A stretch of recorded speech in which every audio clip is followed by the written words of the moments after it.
ಬೇಡ ಈ ಥರ ಬಿಸ್ನೆಸ್ ಅಂತ ಬಂದಾಗ ಮನಸ್ತಾಪಗಳು ಜಾಸ್ತಿ ಆಗತ್ತೆ ಅಂತ ಕೇಳಿರೋದಿದೆ. ಆಯ್ತಾ?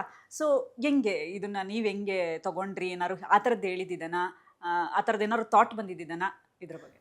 ಅಂದರೆ ನಮಗೆ ಇವಾಗ ಕೋರ್ಸ್ ಈ ಥಾಟ್ ಪಾಸ್ ಆಗಿದೆ ನಮ್ಮ ಮೈಂಡಲ್ಲಿ ದಟ್ ನಾವಿಬ್ಬರೂ ಸೇರಿ ಯಾಕೆ ಒಂದು ಬಿಸ್ನೆಸ್ ಮಾಡಬಾರ್ದು ಅನ್ನೋದೆಲ್ಲ ತಮಾಷೆಲಿ ಮಾತಾಡ್ಕೊಂಡಿದ್ದೀವಿ ನಾವು, ಅಥವಾ ಎಕ್ಸೈಟ್ಮೆಂಟಲ್ಲಿ ಮಾತಾಡ್ಕೊಂಡಿದ್ದೀವಿ, ಇಲ್ಲ ಅಂತಲ್ಲ. ಆದರೆ ಕೂತಿ ಯೋಚನೆ ಮಾಡಿದಾಗ ಒಂದೊಂದ್ಸಲ ಭಯನೂ ಆಗುತ್ತೆ, ಇದರಿಂದ ಡಿಸ್ಪ್ಯೂಟ್ ಆಗಿ ಇರೋ ಒಂದು ಆನೆಸ್ಟ್ ಫ್ರೆಂಡ್ಶಿಪ್ಪು ಹೋಗ್ಬಿಡುತ್ತೆ ಅಂತ. There are of course brighter sides of friends being in business.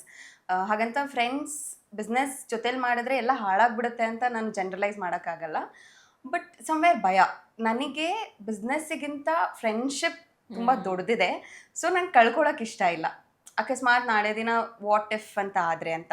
So ನಾನು ಅಳ್ದು ತೂಕ ಮಾಡಿದಾಗ ಆ ಸಾಹಸಕ್ಕೆ ಕೈ ಹಾಕೋದು ಬೇಡ ಅಂತ ಅನಿಸುತ್ತೆ. ಈ ಭಯ, ಲೈಕ್ ಐ ಟೋಲ್ಡ್, ಭಯ. ಇವಾಗ ನೀವು ಮಕ್ಳನ್ನ ಹೆಂಗೆ ಪ್ರೊಟೆಕ್ಟ್ ಮಾಡ್ತೀರಾ?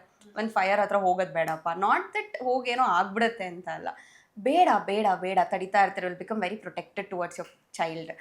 ನನಗೂ ಹಂಗೆ ಅನಿಸುತ್ತೆ. ಹಾಗಾಗಿ ನಾವು ನನ್ನ ಮೈಂಡಲ್ಲಿ ನನಗೆ ಪರ್ಸ್ನಲಾಗಿ ಆ ಥರ ಥಾಟ್ ಬಂದರು, ಅವಳ ಮೈಂಡಲ್ಲಿ ಆ ಥರ ಪರ್ಸ್ನಲಾಗಿ ಥಾಟ್ ಬಂದರು.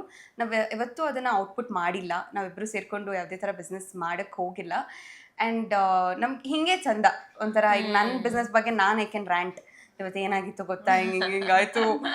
ಆ್ಯಂಡ್ ನಾನು ಸ್ಟಾರ್ಟಿಂಗಲ್ಲಿ ಏನೋ ಒಂದು ಮೆಸಪ್ ಮಾಡಿಬಿಟ್ಟಿದ್ದೆ ಬಿಸ್ನೆಸ್ಸಲ್ಲಿ. ಆಗ ಹತ್ಕೊಂಡು ಇಲ್ಲೇ ಬುಟೀಕಲ್ಲಿ ಇದ್ಲು, ಆ್ಯಂಡ್ ಹತ್ಕೊಂಡು ಇದ್ದೆ, ಸಮಾಧಾನ ಮಾಡಿದ್ಲು. ಇದೆಲ್ಲ ಕಾಮನ್. ಬಿಸ್ನೆಸ್ ಅಂದರೆ ನೀನು ಇದಕ್ಕೆಲ್ಲ ರೆಡಿ ಇರಬೇಕು.